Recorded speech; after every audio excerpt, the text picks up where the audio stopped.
Hello everyone. Today, me and my friend the dragon, we're going to read No Dragons for Tea. This is a fire safety book for kids and dragons. This book is by Jean Penziwall. One warm sunny day at the end of last week, my mom and I went for a walk to the creek. As I raced down the hill in my little red wagon,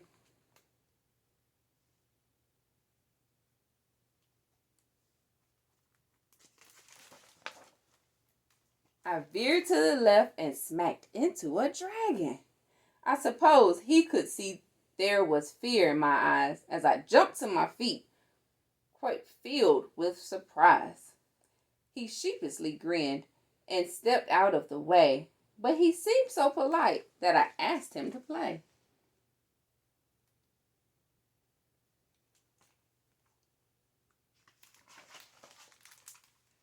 He had a cute bear and some other toys too.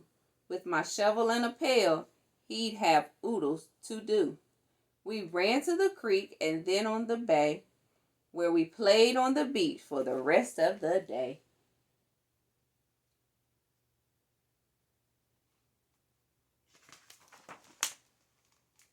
Then Mom waved and said, "Now it's time to go eat. Let's pack the red wagon and head up the street." It's hard to stop playing with friends old or new, so I asked if the dragon could come to eat too. Mom wrinkled her brow and squinted her eyes, looking up at the dragon's incredible size. I begged and I pleaded, then said, very sweet, "We won't make a mess. We'll be tidy and neat." So at least she said yes. Just this once I'll agree. You may have the dragon come over for tea.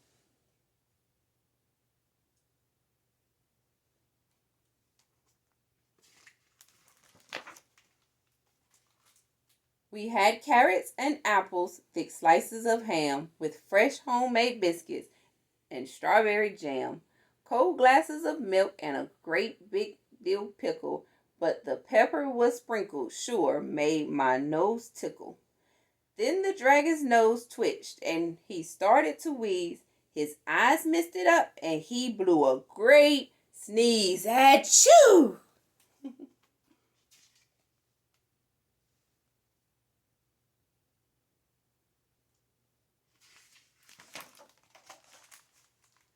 Well, we all know what happens when dragons at you.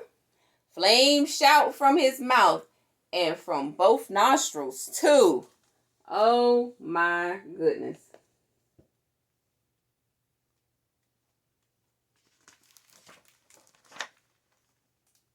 Our tablecloth sparked and then burst into flames, and the curtains they hung right beside did the same. The smoke alarm rang. What a loud, piercing sound. It meant get out fast, so I dropped to the ground.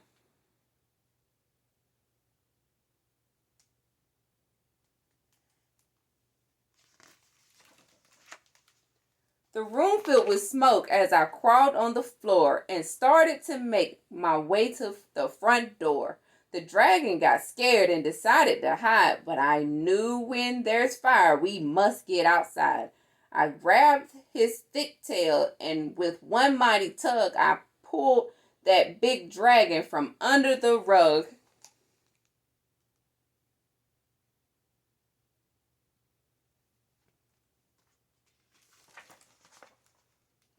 I crept down the hallway and said, "Follow me. I know the way out. We must meet by the tree." So Mom and Dragon and I all met there. Then that silly old dragon went back for his bear.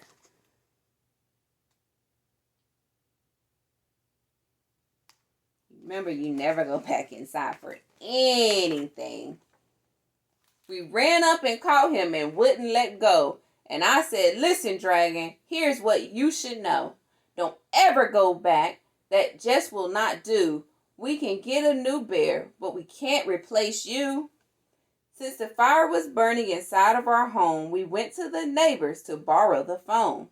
Mom knew what to dial and said calm and clear, "Here's our full street address. Send the fire trucks here."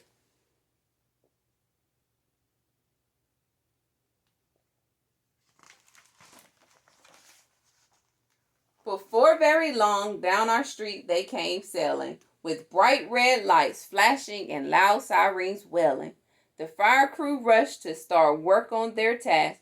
They were dressed in big boots and wore helmets and masks.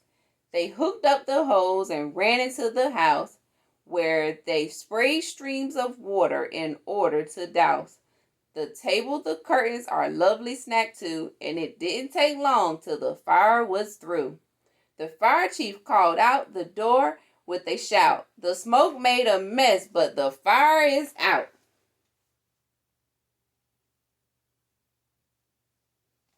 That is awesome. My poor friend the dragon knew he was to blame, so he hung down his head and wept great tears of shame. One of the fire crew said, "Don't be sad.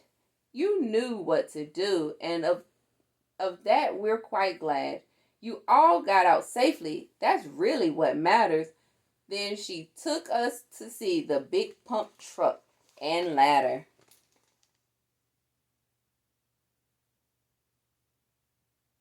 Do you think the dragon should have been sad? Yeah, it can be sad, but everybody did make it out safe, so that's something to be happy about. The dragon put on a shiny red hat, and I asked to see where the fire crew sat. She showed us the siren, the hoses and lights, and the ladders they climb up to reach higher heights. The rest of the fire crew checked all the rooms, while a fan in the door blew out gray smoke and fumes.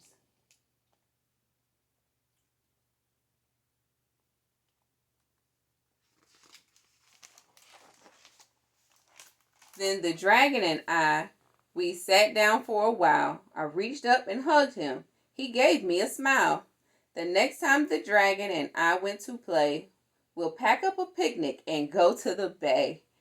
We are friends, tried and true, the best we can be, but I'll never again invite dragons for tea.